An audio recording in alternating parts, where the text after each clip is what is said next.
मुख्यमंत्री डॉक्टर मोहन यादव की जमीनी हकीकत शीर्षक से मंगलवार को इंडियन एक्सप्रेस की लीड स्टोरी और वीडियो पूरे दिन चर्चा में रहे।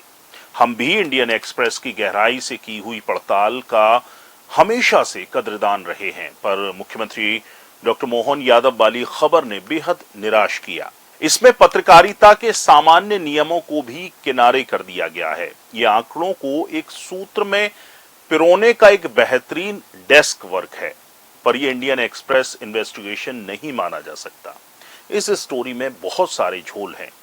नमस्कार, आप देख रहे हैं पॉलिटिक्स वाला। मैं हूं राशिद अहमद खान। पॉलिटिक्स वाला, आओ राजनीति करें। मुख्यमंत्री डॉक्टर मोहन यादव को लेकर जिस रिपोर्ट की पूरे दिन चर्चा रही, जब पूरी खबर को बारीकी से पढ़ते हैं, इसमें घोटाले का या भ्रष्टाचार का कोई सवाल नहीं दिखता। जिस खबर को इन्वेस्टिगेशन कहकर परोसा गया, उसमें कहीं भी मुख्यमंत्री पर घोटाले या धोखे जैसी कोई बात नहीं कही गई। यानी कि रिपोर्ट संभावनाओं और आशंकाओं पर गढ़ी हुई है। इसका आधार बेहद कमजोर है। इस रिपोर्ट को इतने घुमावदार तरीके से गढ़ा गया है कि पहली नजर में ऐसा लगता है कि मुख्यमंत्री बनते ही मोहन यादव और उनके परिवार ने सिर्फ एक ही काम किया। वो क्या किया?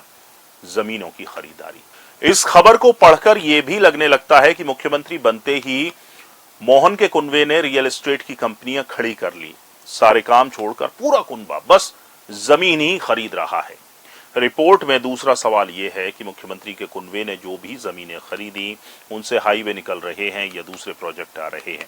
हकीकत यह है कि उज्जैन में अगले साल सिंहस्थ होना है, इसलिए शहर और उसके आसपास के 50 किलोमीटर तक के रेडियस में तेजी से निर्माण कार्य चल रहा है। जाहिर सी बात है, अकेले यादव कुनबे को ही नहीं, जमीन से जुड़े सभी निवेशकों को इससे लाभ ही हो रहा होगा। यदि सीएम के परिवार के पास 300 एकड़ से ज्यादा जमीन है, तो उज्जैन में दूसरे निवेशकों ने इससे कई गुना ज्यादा निवेश जमीन में किया होगा। पॉलिटिक्स वाला का मकसद इस रिपोर्ट के जरिए मुख्यमंत्री मोहन यादव या उनके कुनबे को एक पाक साफ बताने का कतई मकसद नहीं है। हमारी कोशिश रिपोर्ट के उन छिपे हुए तथ्यों को सामने लाना है जिससे भ्रम पैदा हो रहा है।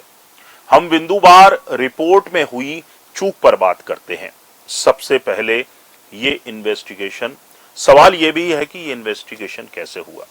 चूक नंबर 1, क्योंकि सीएम बनने के बाद कोई निजी संपत्ति नहीं बढ़ी। एक्सप्रेस की रिपोर्ट में जमीन खरीदी के जो आंकड़े दिए गए हैं, उसमें कौन सा आंकड़ा ऐसा है जो पब्लिक डोमेन में नहीं है और उसे खोज कर लाया गया हो। खुद मुख्यमंत्री, उनकी पत्नी और बेटे बहू को लेकर जो जमीन से जुड़ी जानकारी रिपोर्ट में है, वो सभी मुख्यमंत्री मोहन यादव अपने 2023 के चुनावी हलफनामे में दे चुके हैं। उल्टा इस खबर को देखकर ऐसा लगता है कि जैसे सीएम बनने के बाद मुख्यमंत्री मोहन यादव की संपत्ति में बढ़ोतरी हुई है, जो कि नहीं हुई है। जबकि इसी रिपोर्ट के हिसाब से ही देखें तो मुख्यमंत्री डॉक्टर मोहन यादव चुनावी हलफनामे में घोषित 17 एकड़ भूमि में कोई बदलाव नहीं आया है। पत्नी सीमा यादव के नाम दर्ज 12.29 एकड़ जमीन में भी सीएम बनने के बाद कोई बदलाव नहीं है। सीएम के पुत्र वैभव यादव के नाम दर्ज 16 एकड़ भूमि में भी सीएम बनने के बाद कोई बदलाव नहीं है। सीएम की पुत्रवधू शालिनी यादव द्वारा खरीदी गई 10 एकड़ कृषि भूमि मास्टर प्लान क्षेत्र से बाहर है। यानी कुल मिलाकर मुख्यमंत्री बनने के बाद सीएम की फैमिली की जमीन में कोई बढ़ोतरी नहीं हुई। चूक नंबर 2, क्योंकि सिद्धि विनायक देवकौन में सीएम और उनकी पत्नी हिस्सेदार ही नहीं। एक्सप्रेस की रिपोर्ट में सिद्धि विनायक देवकौन प्राइवेट लिमिटेड में मुख्यमंत्री और उनकी पत्नी की हिस्सेदारी है। रिपोर्ट में इस संबंध में जो जानकारी दी गई है, वो तथ्यों से मेल नहीं खाती। ये कंपनी वर्ष 2008 में बनी। डॉक्टर मोहन यादव, उनकी पत्नी 2017 में ही इसके निदेशक पद से अलग हो चुके हैं। मार्च 2026 में अपने सभी शेयर भी त्याग चुके हैं। कंपनी के पास नवंबर 2023 में 68.43 एकड़ भूमि थी, जो जून 2026 में घटकर 65.69 एकड़ रह गई है। चूक नंबर 3, क्योंकि उज्जैन मास्टर प्लान मुख्यमंत्री मोहन यादव के सीएम बनने के पहले ही लागू हो गया था। एक्सप्रेस की रिपोर्ट में से ऐसा आभास होता है कि मास्टर प्लान अपनी जमीनों के हिसाब से सीएम बनने के बाद तैयार करवाया गया।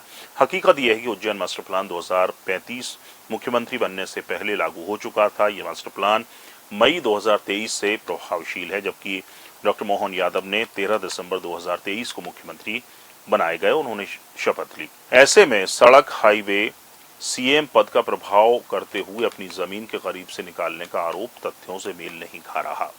चूक नंबर 4, क्योंकि सीएम की फैमिली 2010 से ही रियल एस्टेट कारोबार में।